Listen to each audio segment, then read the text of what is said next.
It's a real, yeah. Hi, everybody. Welcome. It's a real pleasure to welcome Professor Stephanie Jones from Brown University.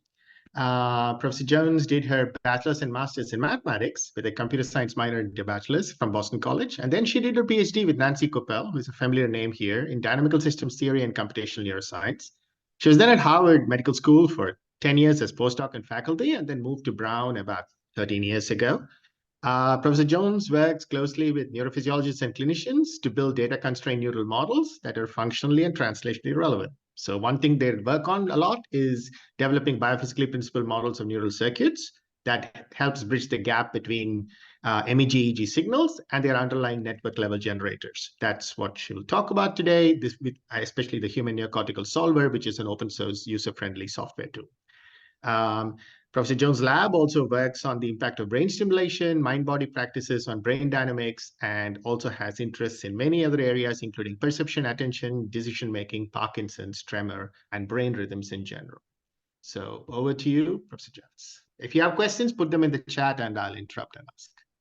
Yes, thank you so much, Suresh, for that very kind introduction and for the invitation to speak to you all. I'm really excited to have this opportunity and happy to take any questions along the way for any concepts that aren't clear. But as Suresh mentioned, we've been developing this software tool called Human Neocortical Neurosolver to study the cellular and circuit origin of human brain signals, particularly MEG and EEG. And I'm going to give you an overview of this tool and some of its applications today. So I wanted to start by giving you a big picture of the challenge in human neuroscience that we're trying to address with the development of this tool. So EEG and MEG are really powerful technologies because they give us direct correlates of human information processing and neuropathology with millisecond resolution. A downside is that we're recording what's called a macro scale activity. It's generated by large ensembles of neurons, and it's really difficult to infer what's going on at the underlying cellular and circuit level to create these signals. And that cellular and circuit level understanding is really critical if we want to develop theories on how these signals are important for information processing, or if we want to target treatments for neuropathology based on these EEG or MEG signals. Now, invasive recording and modulation techniques in animal models are ideal for dissecting this cell and circuit level activity, but there's obvious challenges in doing these invasive recordings in humans. And so to bridge this gap in a meaningful way, we've been applying computational neuroscience methods. And there's two types of computational modeling that are necessary to get from these extracranially measured signals to an understanding of the cellular and circuit level activity creating them. The first thing that we have to do is apply a type of modeling called current source estimation modeling. This is where we take the sensor level signal activity and we estimate the location in the time course of these big electrical currents in the brain that are creating these signals that we're recording. Once we have an idea of where these currents are coming from and what their time course looks like, we can then use computational neuromodeling to infer how these currents are generated by the cells and circuits. And with computational neuromodeling, where we literally simulate the electrical activity of the individual neurons and the connections between them, we can have specificity both at this microcircuit level and at this macro scale recording level. And this type of modeling is the primary focus of my research program. And we've turned this modeling framework into a software tool that we're calling Human Neocortical Neurosolver, or HNN. And designing it in a way that we can teach the broader EEG community how to use this model to study the cell and circuit origin of their recorded data. And so in the talk today, I'm going to start by giving you some of the background on the development of this neuromodeling tool. And then I'm going to give an example of applying it to study the mechanisms and meaning of one of the most commonly measured human brain signals, which are these oscillations in the 15 to 29 hertz band known as beta rhythms. We've been studying these in my lab in the context of somatosensory touch perception. And so I'm going to walk through an example of how we've used HN to study that process, and particularly the process of sensory inhibition. And in the end, I'm going to briefly describe some other H&M applications to healthy and pathological processes. And again, I'm happy to answer any questions along the way. Okay, starting with the background on the development of this tool. There are a few things we have to consider in developing a model that can connect these recorded EEG or MEG signals to the underlying cellular and circuit level generation. The first step in doing this is, as I've mentioned, we need to use what's called inverse solution modeling or current source estimation modeling to take these signals and estimate the location, the direction, and the time course of these underlying electrical currents that create these signals. We refer to these as primary currents. There's some big electrical current in the brain that we can estimate its location and time course.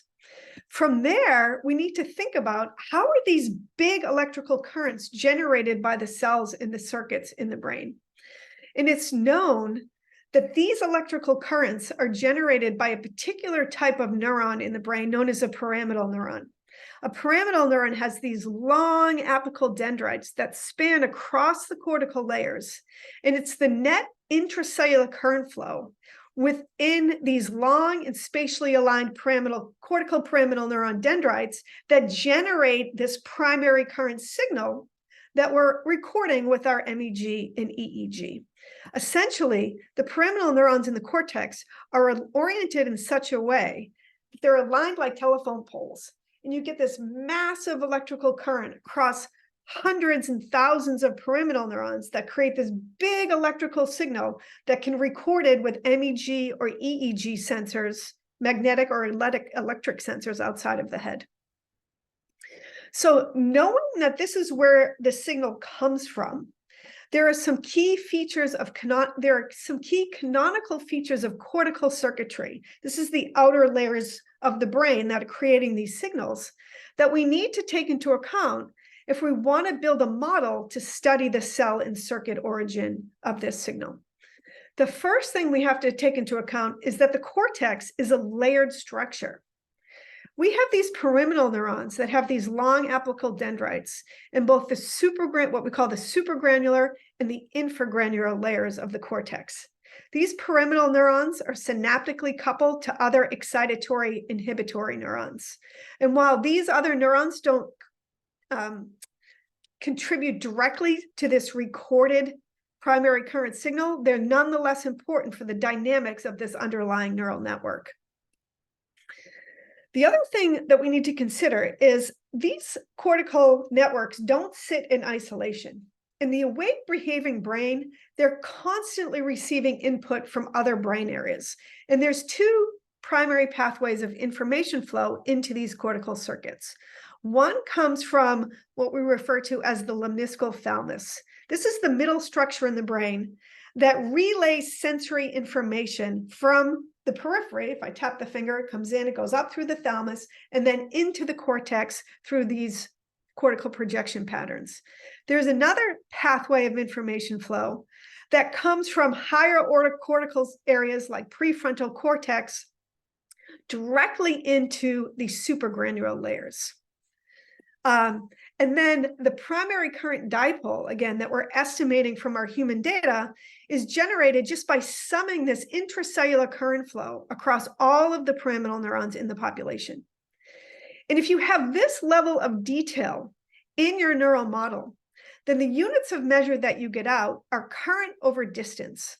This is the same exact unit of measure that you get in your data, in your source localized post-processed data. And so you have one-to-one comparison between the output of your model and your recorded data, which I'm going to show you is a really powerful framework to begin to develop and test predictions on how these signals are generated.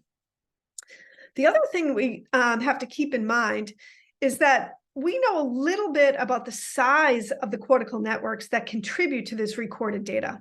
Typically, when we're studying EEG signals or MEG, but for simplicity, I'll just focus on EEG, we're looking at what's known as event-related potentials. You give a sensory stimulus, like a tap to the finger, like we do in my lab, and you record the evoked response or the ERP from that finger tap.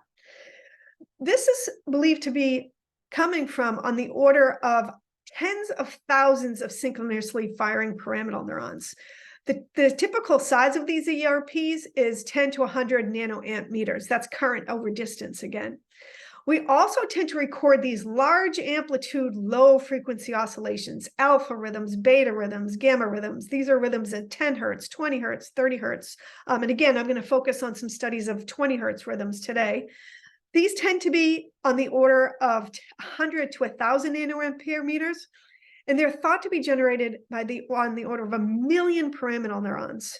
This isn't 1 million pyramidal neurons firing action potentials, but it's the sub-threshold activity in these pyramidal neuron dendrites over a huge population that creates this signal that we're recording as these low-frequency oscillations.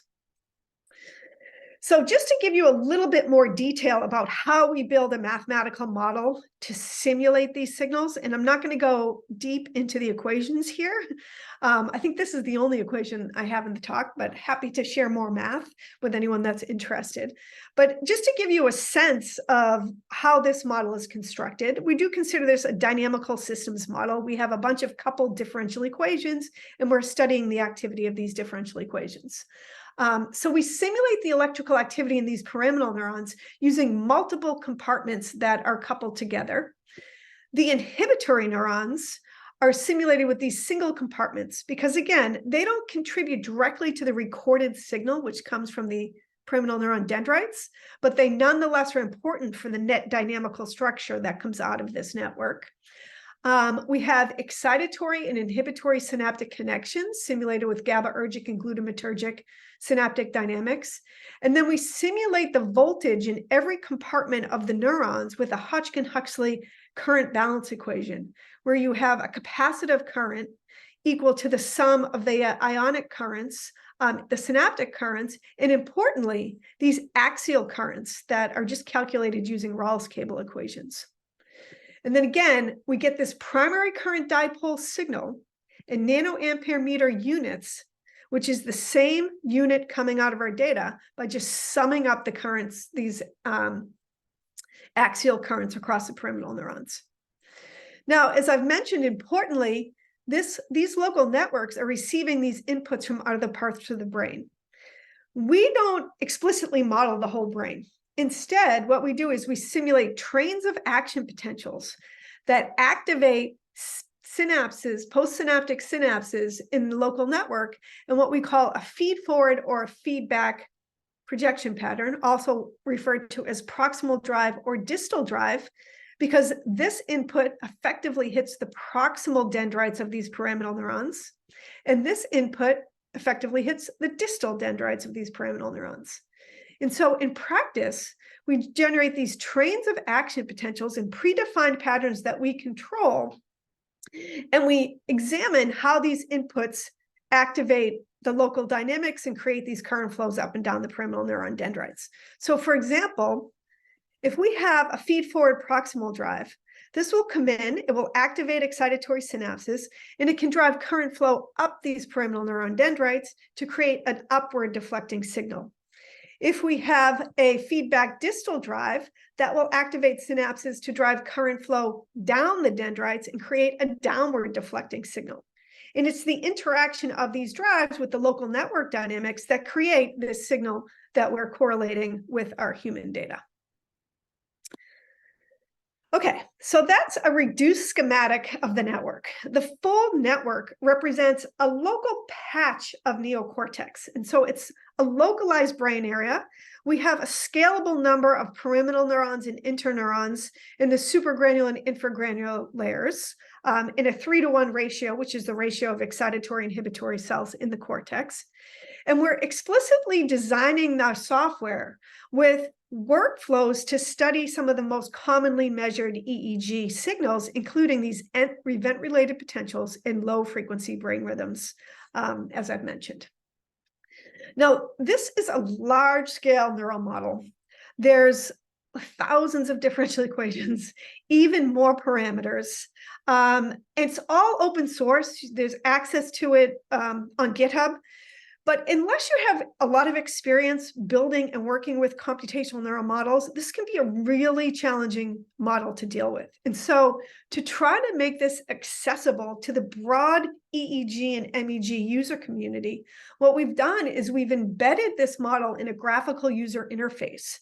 And we've created tutorials to teach people how to study ERPs in brain rhythms, how to interact with this model to begin to study the origin of their recorded data.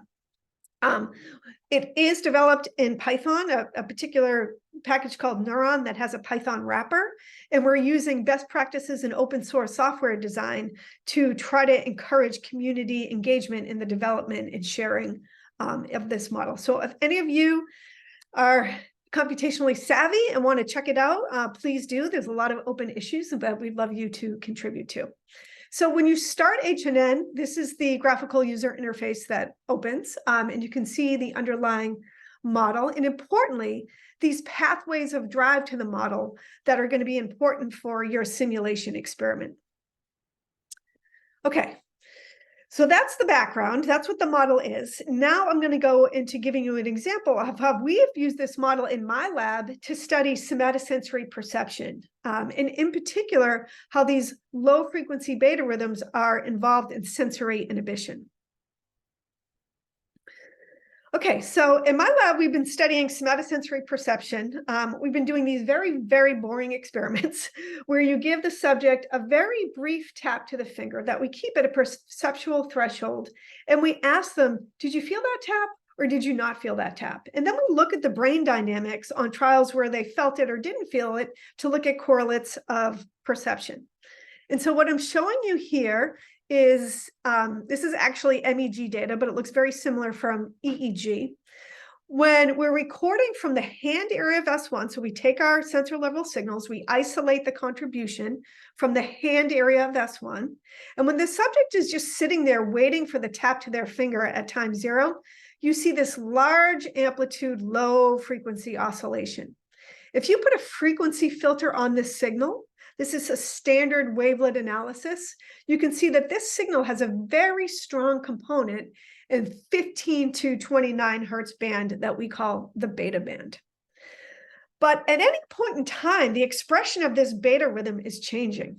And so one of the primary questions we were interested in is, does the power of this beta rhythm in the pre-stimulus period, before we tap the finger, predict whether they're going to feel the tap to the finger or not? And it turns out the answer to that question is yes. And so here I'm showing you, if we take this pre-stimulus power, we average it over time, we average it over the frequency band, and we sort from low to high power. And then we look at the detection rate as a % change in hit rate from the mean. So the higher it is, the more likely you are to have felt that tap, and the lower it is, the less likely you are to have felt that tap. And what we see very clearly is that if you have a lot of pre-stimulus beta power, you have a lot of this oscillation before we tap the finger, the subject's likely to say, I did not feel that tap. And so in this sense, this way, we think of beta as being inhibitory to processing. When it's there, you're less likely to feel that tap to the finger. There's lots of examples in the literature that when these beta rhythms are present, they tend to inhibit sensory and motor processing. Some other examples of beta's inhibitory role is that the power and the inter-area coherence between frontal cortex and somatosensory cortex decrease with acute attention. So when we say pay attention to your finger, you get rid of these rhythms in order to improve information processing. Beta power is also known to increase in sensory motor areas with aging, which presumably maps onto a decrease in sensory and motor acuity. And beta power in frontal cortex is an index of motor cancellation and stop signal tasks where they say a subject wants to initiate a movement, but then they're told to stop the movement. You see a lot of beta in frontal cortex. This doesn't mean beta is a bad thing. This just means beta seems to be flexibly modulated within the brain to control inhibitory processes. And so the question we've been interested in is why? What is it about the mechanisms of generation of this beta rhythm that cause it to be inhibitory to sensory and motor processing.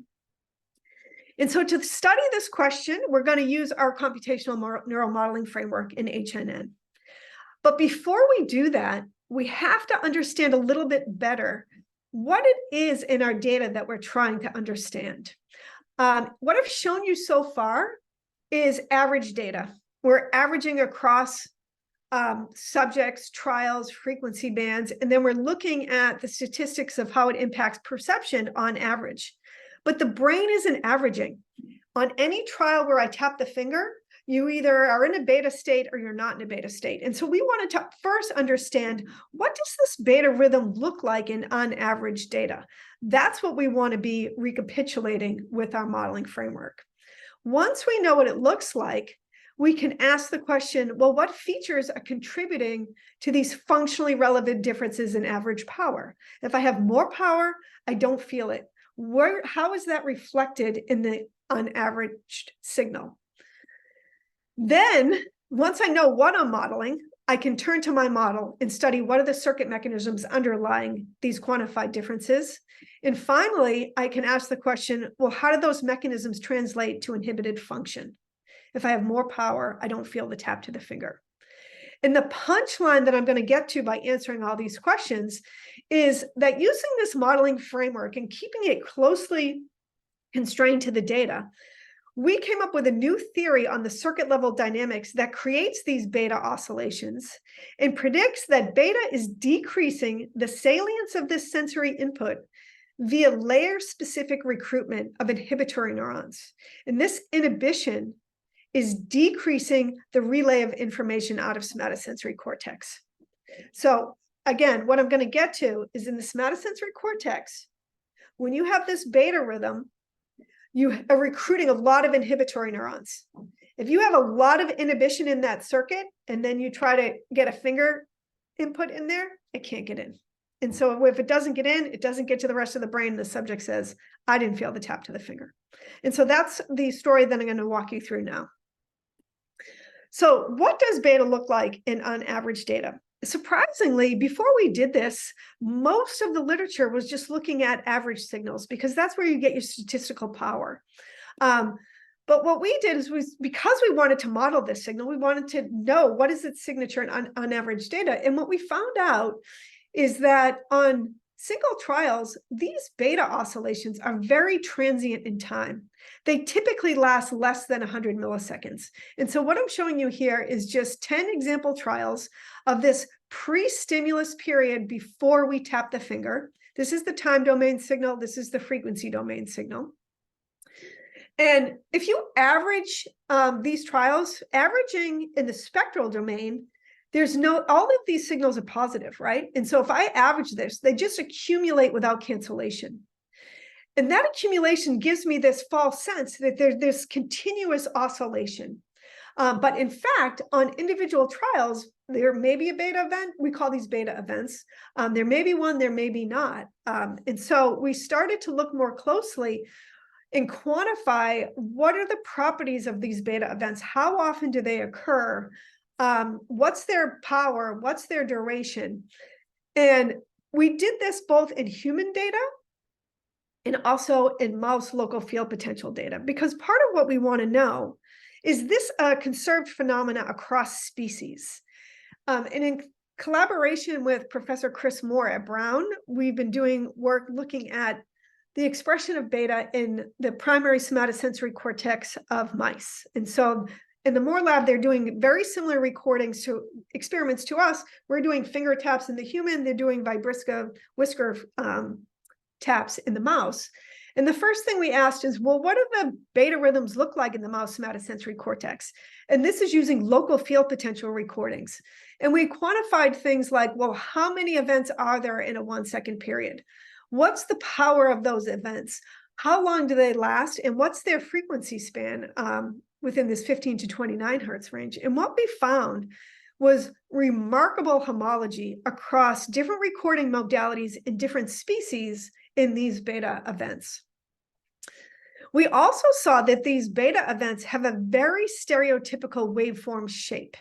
And so what I'm doing here is I'm taking the time domain signal, then I'm looking at the frequency domain, finding one of these high power beta events, and just looking at, well, what did the waveform look like? And this is an example of 50 high power beta events overlaid. This is across 10 different subjects. We quantified lots of things, but it's very clear just looking at this signal that it's dominated by this negative deflection that lasts 50 milliseconds. And if you put a frequency filter on a signal that looks like this, you're going to get a high power in the beta band. This is not a sinusoidal oscillation. It's an event that lasts 50 milliseconds. And this is where we coined these oscillations beta events. The literature also refers to them as beta bursts. And again, the frequency is determined by the duration of this dominant deflection that lasts 50 milliseconds. And so we've answered the first question. What does beta look like in unaveraged data? Beta is transient, and it has a stereotypical waveform that's dominated by this negative deflection that lasts 50 milliseconds. Okay, so if that's the case, what features underlie these functionally relevant differences in average power? How is it that we get high power or low power? And now that we know that these things are transient, there's several ways that you could get high or low power in the average. And so here I'm just showing you schematically examples of what can create low power and high power. So it could be that on some trials we have one event, and on other trials we have two events. If I average this, I'm going to get low power. If I average this, I'm going to get high power. Alternatively, it could be that the amplitude, they both have one event, but the amplitude of this one is much higher. And so that will give me higher power on the average. It could be that the duration is longer or that the frequency span is longer. Any one of these features, the difference in the events, their amplitude, their duration, or their frequency span, can underlie this difference in average power that we're seeing. And when we first started this, we automatically assumed it was amplitude. We've got this oscillation. If we have higher power, well, that means we have a higher amplitude oscillation. There's a bigger network contributing to this response. But when we did this analysis to see which is it the amplitude or is it one of these other features, we found out that it's actually the number of beta events that correlates most significantly with average power. And so here I'm just showing you a box and whisker plot over 10 different subjects where we're correlating either the number of events, their amplitude, their duration, or their frequency span with average power. And it turns out that it's the number of events that accounts most for the average power. And this is just some of the raw data showing you the power over the number of events, the power of the events, their duration, and their frequency span. And you can see very clearly that the thing that dominates the average power is the number of events. We saw a very similar phenomena in our attention study where we said, pay attention to your hand or don't pay attention to your hand. And the data showed a very similar phenomena. We also saw something very similar in the mouse LFP recordings. And so what this suggests is that when we say, pay attention to your finger, and the power in the finger map decreases, what's happening is the probability that these events are occurring is going down. If the probability of these events, the number of events goes down, then you're more likely to feel that tap to the finger. And so why is that? I'm sorry. That was what I've shown you before was just related to power. The next question is it also related to perception? You know, maybe for perception, what matters is duration or amplitude. But it turns out the number of beta events is what's important for regulating perception as well. So here I'm just showing you that hit rate again. The higher it is, the more likely you are to feel the tap to the finger. And we're sorting it now, instead of sorting out of low to high power, we're sorting it from low number of events to a high number of events, low power of the events to high power, low duration, high duration, and frequency span. And you can see very clearly that the only relationship is with the number of events. And if we pull this over detected and non-detected or hit and miss trials, the only significant relationship is with the number of events. The lower the number of events, the more likely you are to feel the tap to the finger. We saw a similar phenomena with attention, where when we tell you to pay attention to the finger, you have a lower number of events. And we saw something very similar in the mouse detection data. So again, what this means is when I say pay attention to the finger, you lower the probability of these beta events in the finger, and that translates to the ability to feel that tap to the finger more effectively. If I have a lot of beta events, then it inhibits the ability to feel that tap to the finger. The other thing that we looked at was the timing of the beta event relative to the tap to the finger. So maybe the beta event occurs here, or maybe the most recent one occurred here. Does the timing relative to when I tap the finger matter? And it turns out that it does. These beta events, here I'm just sorting the most recent event timing, this time right here, over detected and non-detected trials. And we see that it's most impactful about 300, 400 milliseconds before you tap the finger. So the closer you are to the time of a beta event occurs to the time to the tap, the more effective it is at inhibiting perception. And when again, we saw something very similar in the mouse data. Okay, so we've answered this second question. What are the features that underlie functionally relevant differences in average power? It turns out that it's the number of these pre-stimulus beta events that matter. The greater the number is during non-detected, the number is greater during non-detected and non-attended trials, and non-detected trials have more recent beta events. So now we know what we're modeling, and we can go to HN and ask, what are the circuit mechanisms that create these differences in detected and non-detected trials, or attended and non-attended trials? And why do those mechanisms translate to, I didn't feel the tap to the finger? So going back to HNN, we've got this large scale neural model.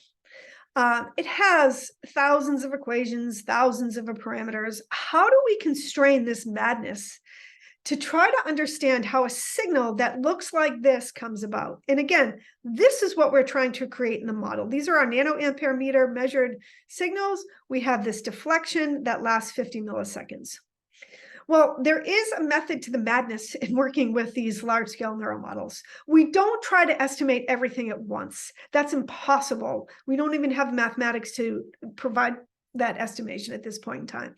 So what we do is we fix certain things in the model, we tune them to be biophysically realistic, and then we don't touch them again. And so the first thing that we did is we developed models for the individual neurons and all the ionic currents within these neurons. We tuned them to reproduce realistic spiking behaviors to injected current. And then we fixed all the morphology and we fixed all the physiology of the individual neurons. Then we built in the local synaptic connections, the excitatory cells, the connectivity between excitatory and inhibitory cells, the layer-specific connection. There's a huge amount of literature on this from animal models that we use to constrain the connectivity in our model. We fixed all those parameters. The only parameters that we started playing with in trying to simulate these beta events were the timing and these strengths of these driving inputs that come in and activate the local network through these layer-specific proximal and distal projection patterns, right? So we're going to define the timing and the strength of these inputs to reproduce this beta event. So just to get to the punchline, I don't have time to go into all the details and all the alternatives we tried to try to simulate this beta event. But in keeping the output of the model in very close agreement with the data, we came up with this novel prediction that these beta events are generated by the simultaneous input from a broad proximal and a distal drive that lasts 50 milliseconds. And so just to unpack for you what that means. Here's our current dipole signal, what we're trying to reproduce. How we do this in the model is we simulate a train of action potentials. This is a histogram of the driving spikes that are going to hit this network in a proximal projection pattern. At the same time, we have distal spikes represented in this green histogram that are going to come in and are going to hit the network in a distal projection pattern. And what this input does in the model is as follows. If we only had this proximal input would come in, it would activate these basal dendrites and push current flow up the dendrites.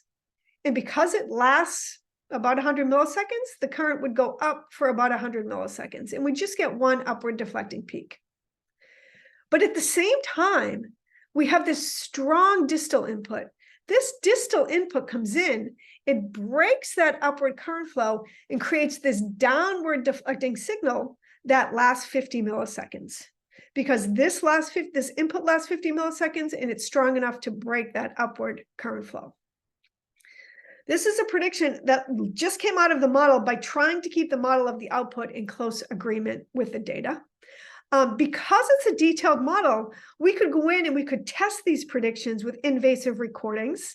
First of all, just to show you that it does nicely reproduce our recorded MEG data and also EEG data.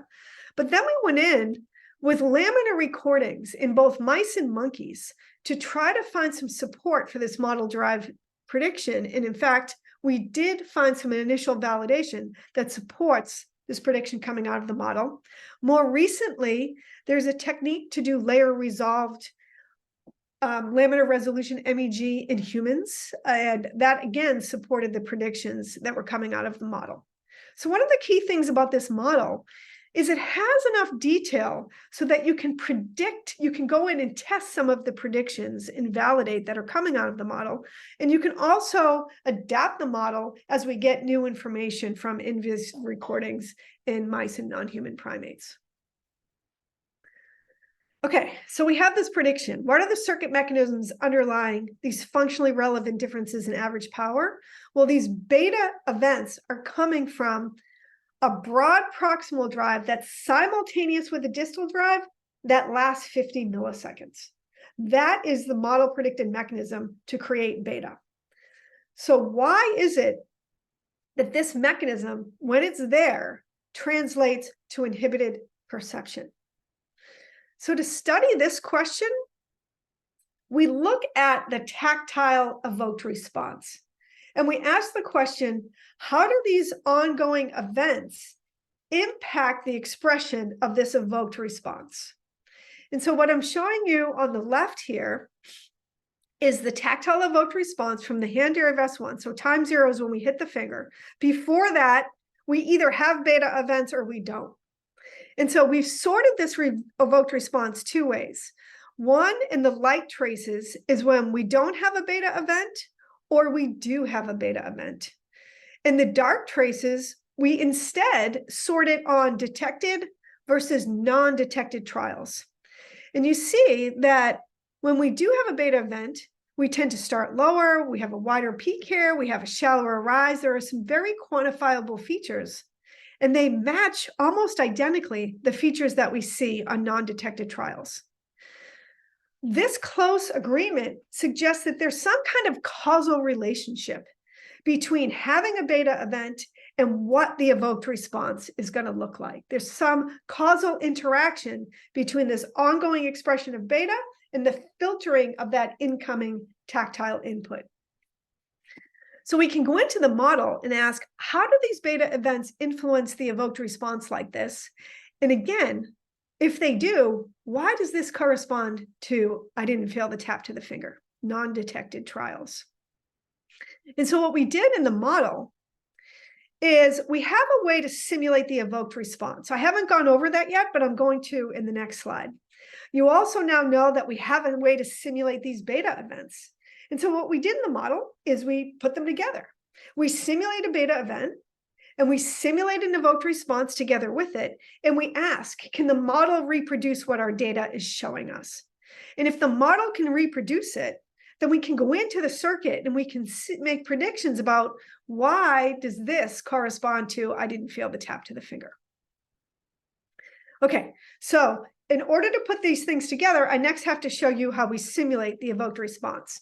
And this was actually the first study that we did with our H&N model back in 2007. And I'm just going to walk you through how we simulated the evoked response. And so here's our H&N graphical user interface. And at the above, you see the network model, and importantly, these layer-specific input patterns. And the name of the game, again, in any simulation, is defining how am I going to activate this local network to represent what's going on in my experiment. And it turns out there's a huge history of work in animal models, in animals, studying where do these somatosensory evoked potentials come from. And what this prior literature suggests to us is that this S1 evoked response, here I'm just loading my data into the software, comes from a sequence of activation of the S1 circuit after that tap to the finger, right? So you tap the finger. The first thing that happens is there's a feed-forward input from the thalamus that comes in, and it activates the network at about 25 milliseconds. Approximately 70 milliseconds after the tap to the finger, there's a feedback input that comes in and drives these distal dendrites. And then about 100 milliseconds after that initial feed-forward input, as part of a thalamocortical loop of information, you get another feed-forward input to the local network. And again, there's a long history of animal work that suggests that this is the sequence of drive to this local circuit when you have a somatosensory stimulus. And so what we did is we defined this input in our model, and this is just a histogram of the drives. We have this feed-forward drive at about 25 milliseconds. We have a feedback drive near 70 milliseconds, and then we have this reemergent feed-forward input near 125 milliseconds. Now, when I run the simulation, these inputs, which are just action potentials, are going to come in, they're going to activate synapses, and they're going to drive current flow up and down the pyramidal neuron dendrites to create the current dipole signal. And so we asked the question, we tested the hypothesis, can this type of sequence of activation generate this human macro scale ERP signal? And so we hit run simulation, and the answer is yes. And you can see this sequence can very nicely reproduce our recorded data. Now, one thing that's really important here is the literature guided us as to where to begin, what kind of hypothesis do we test?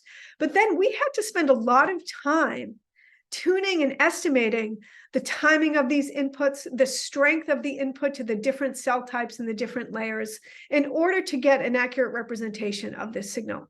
And all that tuning is a prediction. We're making a prediction about how this is being generated in the human at this macro scale level. And because of the detail in the model, we can go in and we can look at the various circuit dynamics during this macro scale ERP. We can go in and we can say, what's the somatic voltage of any of these cell types? What are the layer-specific contributions? What is the spiking profile, the profile of spiking activity in each of these neurons? And because it's a model, we can look at everything. We can look at the local field potential. We can look at current source density simulations. And all of these microcircuit simulations are ways that we can validate the predictions coming out of the model with invasive recordings in animals. And again, the invasive recordings can inform how we might need to adjust and expand our neuromodeling framework. Okay. One other thing I wanted to show you in regard to ERPs is that we've also used this framework to study ERPs in other sensory areas. What we've been concentrating on right now is the somatosensory evoked response. We've also looked at auditory evoked responses from a brief presentation of a tone or a letter, and a visual evoked response from a brief flash of a checkerboard. And this is a response in the primary auditory cortex and the primary visual cortex. And one thing you notice is that they do look different, but there are some striking similarities in that they all start by first going up, and then they have this big deflection down, and then they have this reemergent up. And what we've shown with H&N is that a similar sequence of feed-forward, feedback, feed-forward input can reproduce the ERP in each of these modalities. And this consistency in the mechanism in each area suggests that these macro scale observables are constrained by commonalities in the canonical structure and input patterns of neocortical circuits. The neocortical circuit in A1 and V1 and S1, they all contain this canonical structure that's included in our HNN model. So now going back to the question at hand. We now have a way to simulate the ERP. We have a way to simulate the beta rhythm. We're going to put these together and ask, can the model reproduce what we're seeing in the data? And so let me remind you what we're seeing in the data. If we look at the evoked response, when we have a beta event or we don't feel the tap, it looks like this in red. If we don't have a beta event or we feel the tap, it looks like this in blue. So is the model able to reproduce that? And the answer is yes. The model reproduced it fairly faithfully. And I always like to stop for a minute at this point in the talk and say that we actually did this in the model first. And then we looked, what does the data say? And, I'm giving this talk in a sequential story, but we had this mechanism for the ERP in the model. We had this mechanism for beta in the model. We said, well, what happens if we put them together? And this is what happened. And then we went and we looked in the data, and remarkably, we saw something very similar. And this, as a computational neural model, this is the sort of thing that gives you goosebumps. Like, I can't even believe that it's making this generative prediction about what we should see and suggest that there's at least the minimal amount of correct structure in our model to start to study this question. Okay, the model can reproduce it. So what is this saying about how beta inhibits sensory processing? If we have beta, it impacts the ERP this way. Why does that correspond to, I don't feel the tap to the finger? Well, without getting into a lot of detail, I'm going to give you an overview of what the model is saying. Remember that beta is created by this strong distal drive, right? We have this 50 millisecond response that comes from a 50 millisecond input that pushes current flow down the dendrites. This input is also recruiting a lot of inhibition in the supragranular layers. It's hitting not just these excitatory cells, but also these inhibitory cells. If you have a lot of inhibition up here, remember this is pre-stimulus before you tap the finger. Now I tap the finger and I have this sequence of input that creates this ERP. Well, this feedback input can't get in because there's a lot of inhibition out there. And if it can't get in, you get a lower response and you get decreased pyramidal neuron firing, which lowers this later ERP peak. And if you don't have firing in the primary somatosensory cortex pyramidal neurons, that signal is not going to get out of the primary somatosensory cortex and tell the rest of the brain that something's happening. And so the subject says, I didn't feel the tap to the finger because the signal never got out of the primary somatosensory cortex because there was too much inhibition, and that squashed the response to that tap to the finger.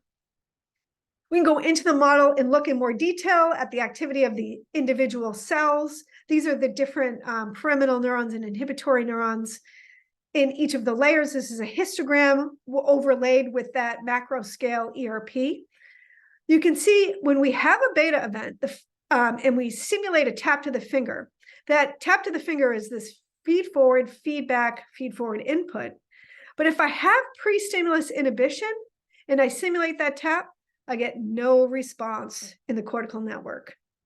If I don't have that pre-stimulus inhibition that's occurring during a beta event, then I tap the finger, I can get a whole slew of spiking activity out of the network.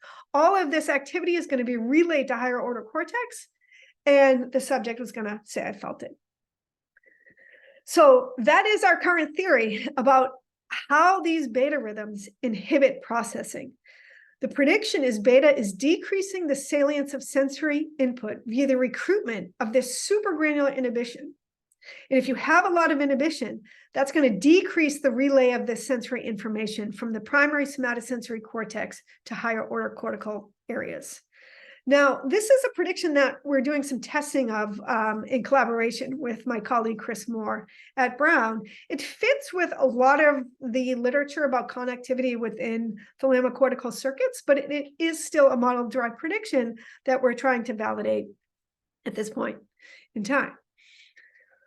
Okay, so let me just end by briefly going over some other H&N applications where it's been used to study healthy and pathological processes. We've used H&N to study other brain rhythms, and other groups have as well. Remember, I mentioned that with EEG or MEG, you get these low frequency oscillations. They tend to occur in the 10 hertz, 7 to 14 hertz alpha band, this beta band, or in the gamma band. And we used H&N to study the mechanisms of generation of all of these different types of rhythms. We've also used H&N to study the impact of non-invasive brain stimulation. In my lab, we also do transcranial alternating current stimulation and transcranial magnetic stimulation, where we give a magnetically induced pulse to the cortex, and we record with EEG, what is this doing to the underlying circuits? And we're trying to use our modeling framework to understand what does this brain stimulation do in hopes of developing better simulation paradigms. As I've mentioned, H&N can be used to study auditory processing and visual processing, and we have a publication about interhemispheric inhibition. More recently, we've been studying aging in Alzheimer's disease, and I'm going to give you an example on the next slide of our study of these beta and alpha rhythms in Alzheimer's. Other groups have used the model to study changes in somatosensory rhythms in children with autism. In some ongoing studies, we're using the model to look at the effects of ketamine for depression in collaboration with a researcher at Yale and Brown University. We're looking at changes in sensory and rhythm responses with development. And we're also looking at changes in EEG signatures of pain, including laser-evoked pain, acute pain, and interoceptive processing and chronic pain. And our evoked pain study was just accepted for publication in Imaging Neuroscience. So keep a look for that. Okay, so let me just show you some ongoing work where we're trying to understand these all signatures of Alzheimer's disease in EEG and MEG signals. And this is a collaboration with Dr. Fernando Maestro at the University of Madrid, where they've been looking at longitudinally at patients that start with mild cognitive impairment. Some are going to transition over time to a diagnosis of Alzheimer's disease, and some aren't. And so we're looking at the baseline recordings and seeing if we can predict who transitioned and who didn't transition to Alzheimer's disease. And what I'm showing you here is the ongoing, this is eyes closed resting state data. The subject's just sitting there with their eyes closed.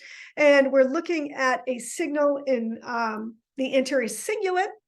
And you can see that, again, there's this large amplitude, low frequency oscillation. Here, we're going to be concentrating on alpha events. And notice that in unaveraged data, these alpha rhythms are also very transient.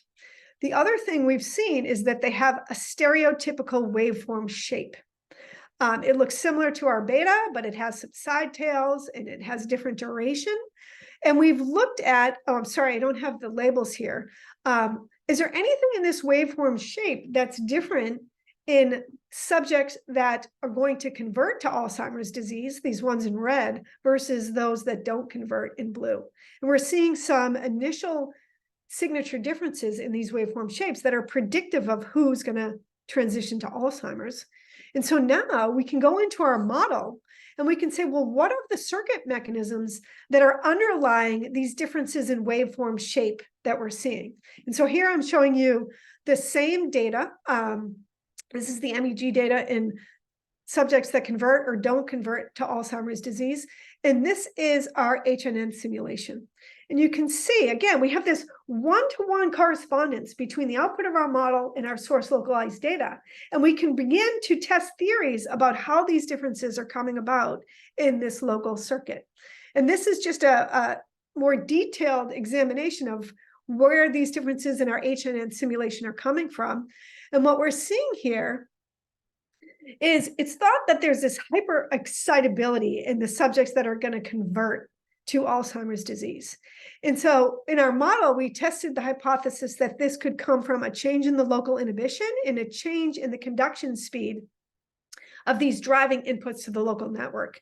And so far, this is very preliminary, but we're seeing that a decrease in local inhibition and a reduction in the conduction of these inputs which we simulate with a lower frequency of drive and an increased standard deviation of drive, can recapitulate the differences that we're seeing in these patients that are going to convert to Alzheimer's disease. Again, very early, but just to give you an example of how we can use this to study clinical populations.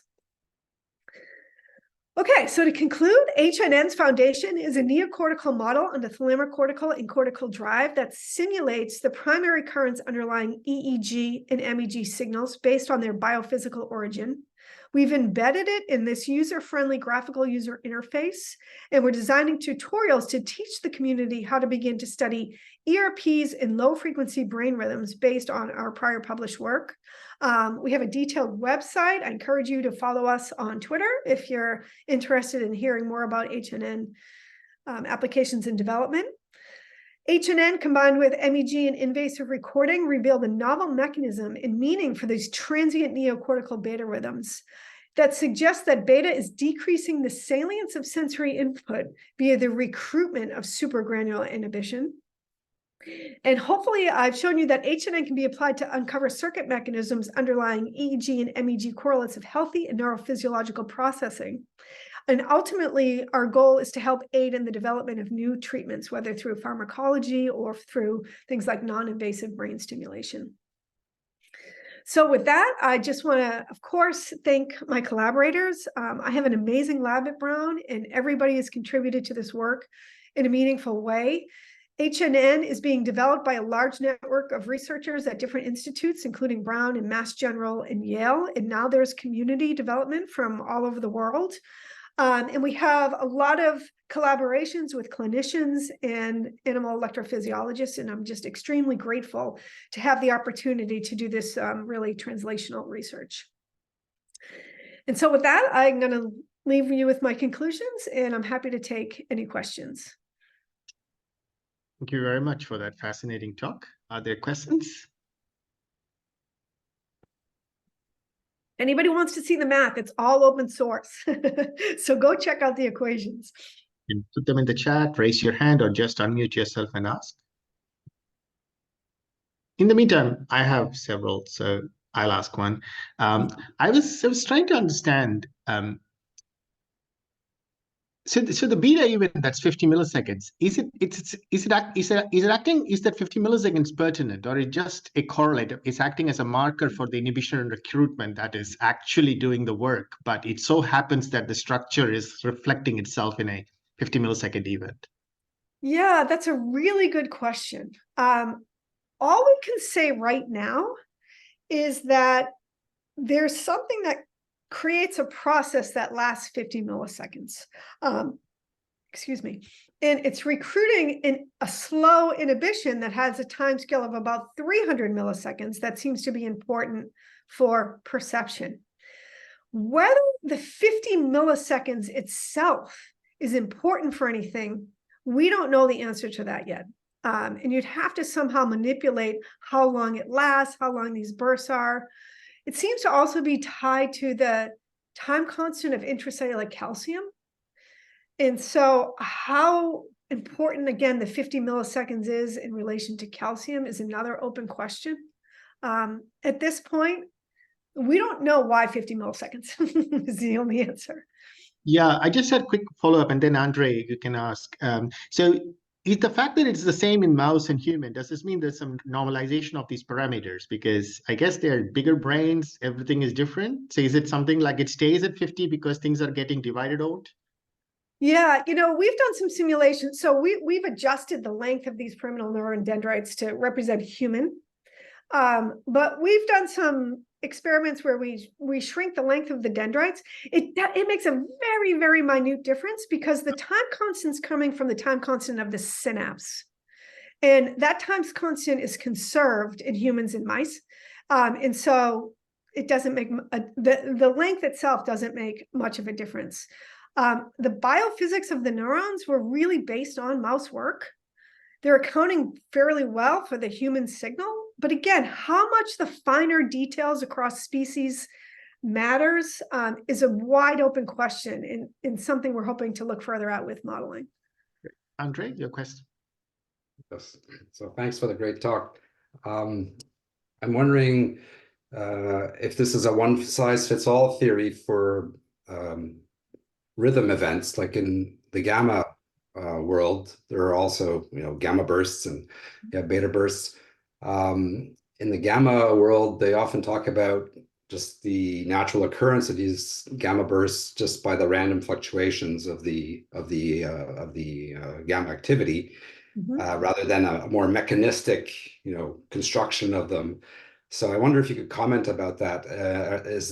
Are gamma bursts the same kind of origin as beta bursts? And also, like, sometimes when we're not attending to anything and we're not getting our fingers tapped, we also get beta bursts or beta events. So is there something underlying, and this is just part of it, what you're talking about? Yeah, so to be clear, the beta bursts that I've been talking about are when you're not tapping the finger. They're there when you're just sitting, waiting for a tap or shifting your attention around. So they are spontaneous. Yes. They're spontaneously generated, we think, by different thalamic nuclei.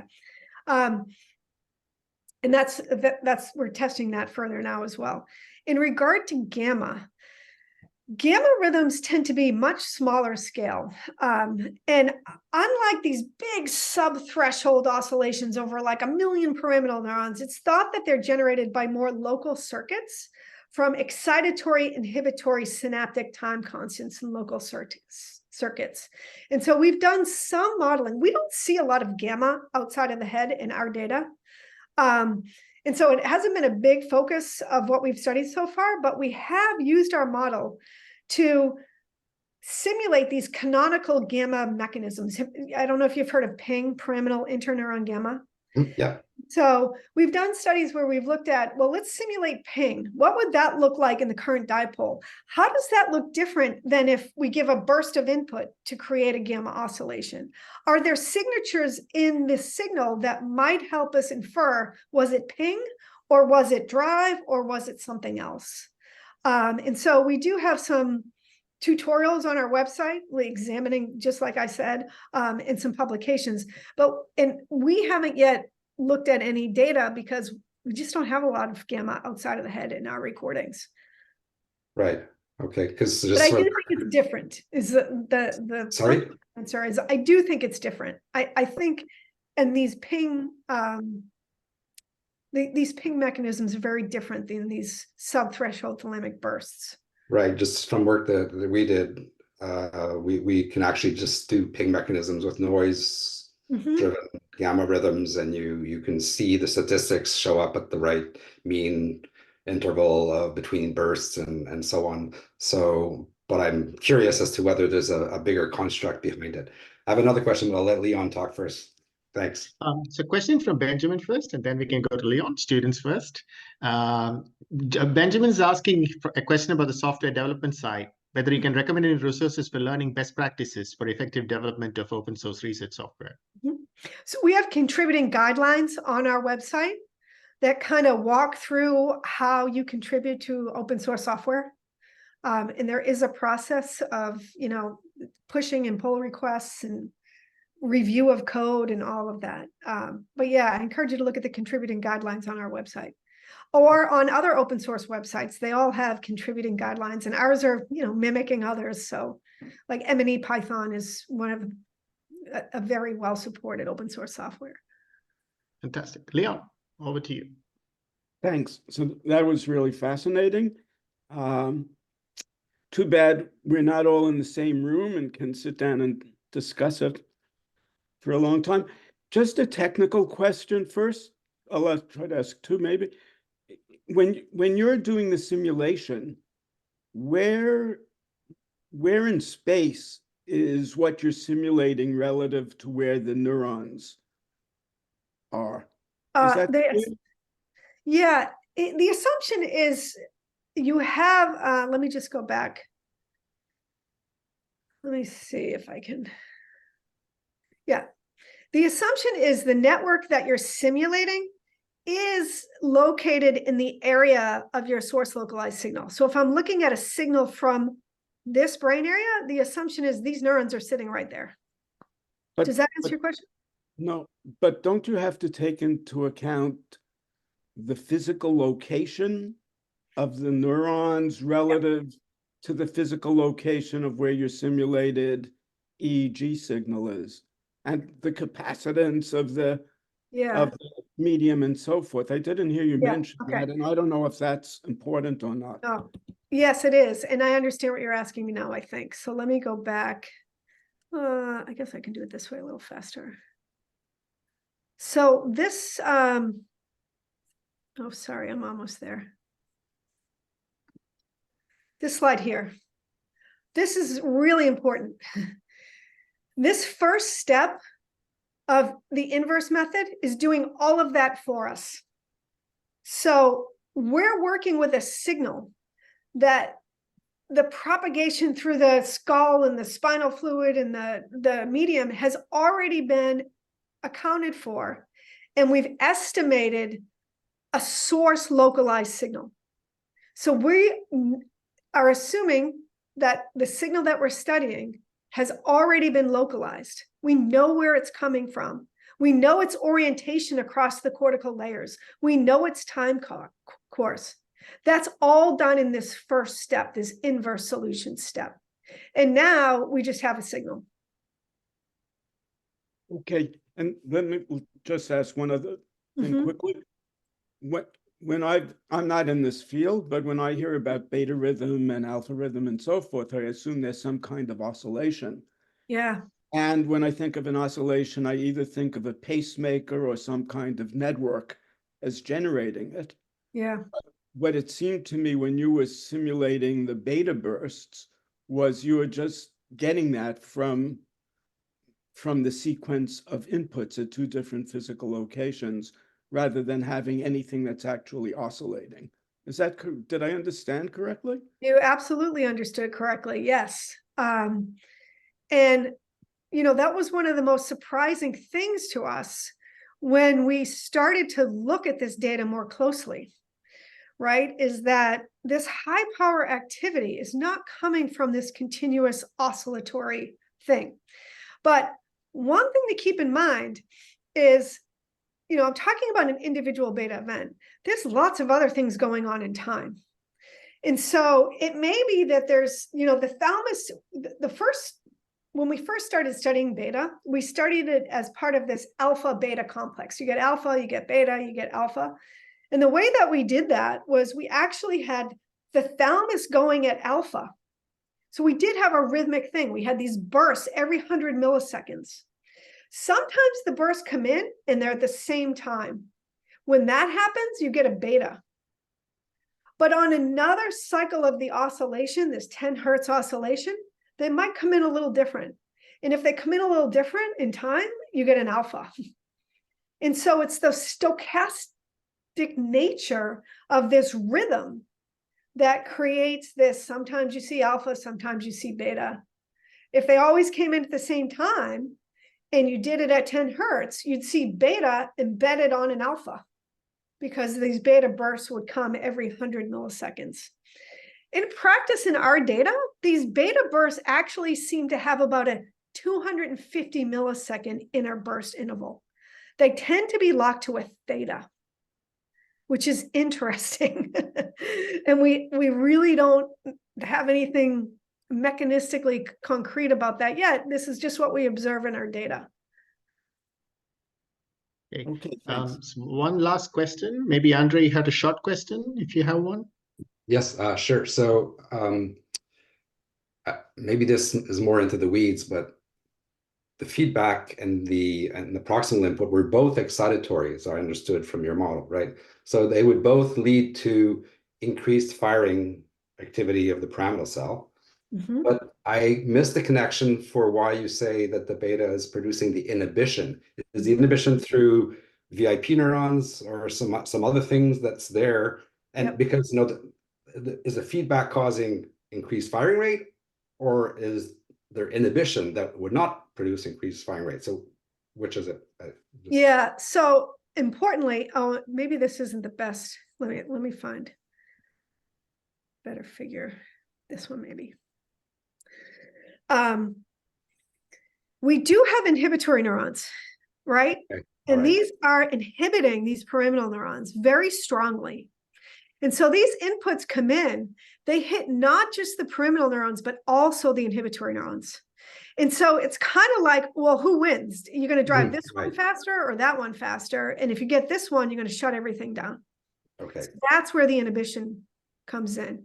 And again, we do a lot of tuning of these connection strengths and probabilities to reproduce what we're seeing in our data. So it's possible to explain the downswing as a feedback current at the same time as increased inhibition. Yes. And if you have inhibition at the soma, that also pulls the current down. Oh, yes, of course. Right. Okay, good. Thank you. Yep. Okay, so yeah, go ahead. I was just going to say, I'm happy to stick around to answer more questions if people want to leave and others want to stay. I have time. Yeah. That's exactly what I wanted to say. So the meeting is officially over. Those who want to leave can leave, but I do have a few questions that I wanted to ask. So I'll ask you those questions now. Those who want to hang around can hang around. So I had two. One is kind of a general question. Is it possible? Of course, we choose our scale of models, and you've chosen this very large scale complex model. Is it possible to capture almost all these things you're capturing using a far simpler, smaller scale model that could be useful in certain people's hands? It's a very good question. At a minimum, you have to account for dendrites and propagation along dendrites of active conductances in dendrites. And you have to account for these different laminar locations of drive. Whether that can all be accounted for in a more simple model, it's possible. The history of why we got here was, I was in Nancy's lab and I was using